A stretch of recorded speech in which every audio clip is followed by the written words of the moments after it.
sejahtera bagi kita semua. Apa kabar kawan pajak kali ini? Semoga kita semua dalam keadaan sehat senantiasa ya. Oke, berjumpa lagi di sini dengan saya Guntur Edi Setianto, asisten penata pajak di KPU Pertama Jakarta Segitiga, yang pada kesempatan kali ini akan menjadi host untuk acara podcast kita pada kali ini. Ya, untuk podcast KPU Pertama Segitiga pada kali ini kita akan membahas tentang penyampaian permohonan pemberlakuan secara elektronik atau bahasa kerennya disebut sebagai IPBK. Nah, di kesempatan kali ini sudah ada narasumber yang kompeten nih dari KPU Pertama Jakarta Segitiga, Mbak asisten penyelenggara pajak penyelenggara pajak ahli muda KPU Pertama Jakarta Segitiga, Mbak Yulia Mulia Semara. Apa kabar Mbak Yulia? Alhamdulillah baik. Gimana Mas Guntur kabarnya juga? Sehat. Keluarga sehat? Ya sehat. Ya udah. Ini kan hawa-hawanya udah hawa akhir tahun baru ya Mbak. Iya, Ada rencana mau jalan-jalan nggak Mbak? Oh ada sih. Ya, semoga jalan-jalannya menyenangkan ya. Iya. Oke, bisa refresh nanti. Oke, sekarang kita langsung aja nih bahas ya tentang tadi IPBK ini. Sebenarnya IPBK ini kenapa sih harus ada Mbak? Latar belakangnya apa? Kenapa kita perlu pakai IPBK atau kenapa kita ada IPBK ini gitu? Ya, jadi yang melatar belakangi pengembangan aplikasi IPBK ini karena masih adanya kesalahan pengisian formulir SSP ataupun saat pembayaran meliputi kode akun pajak, kode jenis pajak, masa dan tahun pajak. Jadi yang kedua, untuk pemecahan setoran pajak dalam SSP atau bukti penerimaan negara pada NPWP yang sama.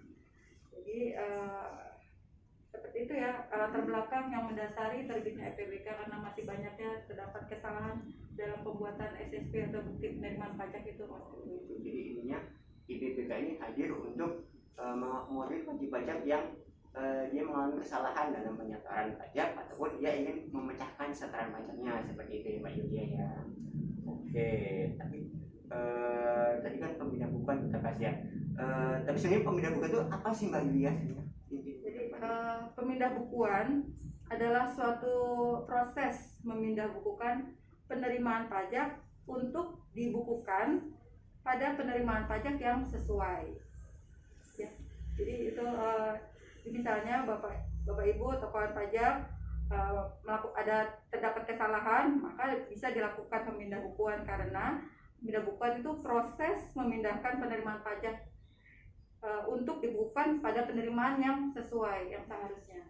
Jadi istilah gambarnya kayak semacam transfer gitu ya Mbak ya, dari setoran yang salah untuk dipindahkan ke yang setoran yang seharusnya sesuai, seperti itu ya. Ya betul Mas. Oke, kalau pemindahan ini kan ada produk hukum ya. Produk hukum berarti ada dasar hukumnya dong ya. Dasar hukumnya apa sih Pak ini untuk pemindah bukuan ini? Ya, dasar hukumnya dari pemindah bukuan ini ada di Peraturan Menteri Keuangan nomor 242 /PMK 03 tahun 2014 tentang tata cara pembayaran dan penyetoran pajak.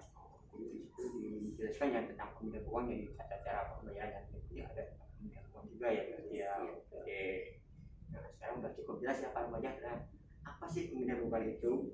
Nah sekarang saya nanya nih, kalau IPBK itu apa? IPBK elektronik pemindah bukuan ya. Jadi merupakan aplikasi penyampaian permohonan layanan pemindah bukuan secara elektronik yang tersedia pada situs web pajak.go.id atau kita kenal DJP online ya, sebagai channel penyampaian surat permohonan pemindah bukuan. Jadi penyampaian secara elektronik. Jadi IPBK kayaknya semacam temannya dari e-filing, e-bupot yang udah sebelumnya udah hadir dulu ya di DJP online. Jadi untuk penyampaian SWP juga ya, kewajiban perpajakan secara elektronik ya. Terus kalau ini di DJP online berarti loginnya pakai apa Mbak Yulia? Nah loginnya itu masuk ke seperti biasa masuk ke DJP online, jadi masukkan NPWP atau NIK bagi yang sudah divalidasi ya. Bapak Ibu sekalian mengingatkan ya untuk memvalidasi NIK-nya NPWP dengan NIK pengakhiran data. Caranya mudah, dengan masuk ke menu profil ya, terus input nomor NIK kemudian divalidasi gitu. Untuk jadi bisa untuk masuk ke loginnya itu bisa dengan NPWP atau dengan NIK. Nah, kemudian menggunakan password DJP online ya, dan input kode CAPTCHA. Jadi kalau Untuk masuk ke DJP online kita ya, udah melakukan pemutahiran data, berarti kita bisa login pakai NIK ya. pakai NIK ya. Kita bekerja sama dengan Dukcapil itu udah bisa. Jadi itu untuk login buat menggunakan IPBK. Nah, terus kalau buat IPBK ini kan kalau aplikasi misalnya kayak e-bupot, terus misalnya e-reporting, itu kan perlu ada aktivasi untuk IPBK ini kayak gitu juga nggak ya? Iya, jadi sebelum menggunakan IPBK, jadi Bapak Ibu kawan pajak harus sudah mendapatkan nomor sertifikat elektronik terlebih dahulu ya. Sertifikat elektronik terlebih dahulu itu bisa diperoleh di KPP terdaftar ya. Kalau yang orang pribadi cukup ngisi formulir dan KTP dan NPWP ya. Kalau untuk yang perusahaan atau badan misalnya PT atau CV itu isi formulir, kemudian dilengkapi dengan akta pendirian, KTP dan NPWP pengurus dan NPWP perusahaannya. Itu untuk syarat mendaftarkan sertifikat elektronik. Jadi nanti setelah mendapatkan sertifikat elektronik baru bisa menggunakan IPBK. Jadi IPBK ini perlu menggunakan sertifikat elektronik ya, jadi mirip kayak e-bupot atau e-objection yang perlu pakai sertifikat elektronik agar bisa mensubmit ke DJP seperti itu ya. Nah, kalau fitur-fitur di aplikasi IPBK ini kalau buat orang awam kira-kira gampang digunakan atau enggak? Ya, sebenarnya sederhana ya fiturnya. Jadi di IPBK itu ada 4 fitur, yaitu menu dashboard untuk menampilkan permohonan yang sudah pernah diajukan ya.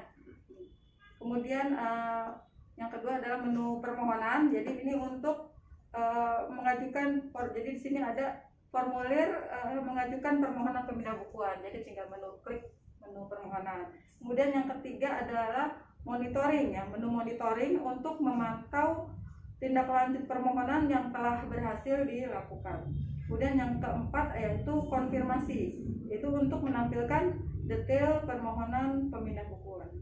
Jadi ada 4 menu di IPBK itu. Ya. Terus tadi itu kan disebut perlu aktivasi. Jadi proses aktivasinya berarti kayak mana tuh Mbak Yulia? Aktivasi buat membuat IPBK ini. Jadi misalnya Bapak Ibu belum pernah menggunakan IPBK, nah untuk biar IPBK ini muncul di DJP online perlu diaktifasi terlebih dahulu. Nah caranya di menu profil, terus di situ Bapak Ibu klik aktivasi fitur. Nah sebelah kanan itu kan akan muncul ya pilihan-pilihan. Nah dicentang yang IPBK. Setelah IPBK dicentang kemudian di submit. Nanti untuk membukanya ada di menu layanan. Kalau sudah di submit sudah oke, nanti akan ada di menu layanan menu IPBK itu. Berarti ini IPBK telah diaktifasi, dia akan muncul di menu layanan yang bersama dengan KSPP, terus juga konfirmasi dokumen dan gitu ya. Oke, ikan pajak yang mau PBK nanti akan dilakukan aktivasi. Jangan lupa untuk mengurus datanya dulu untuk menggunakan. Terus nanti untuk fiturnya ada di menu layanan. Tuh. Terus kalau kita udah aktivasi, udah punya settle, terus untuk kita bisa menyampaikan permohonan pakai IPBK ini step-stepnya kayak mana?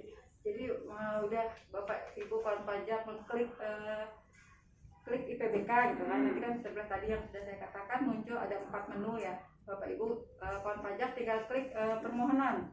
Nah di situ akan diminta untuk memasukkan NPPN.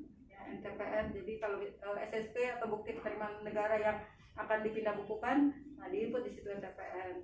Nanti dia akan tervalidasi sendiri NPPN-nya.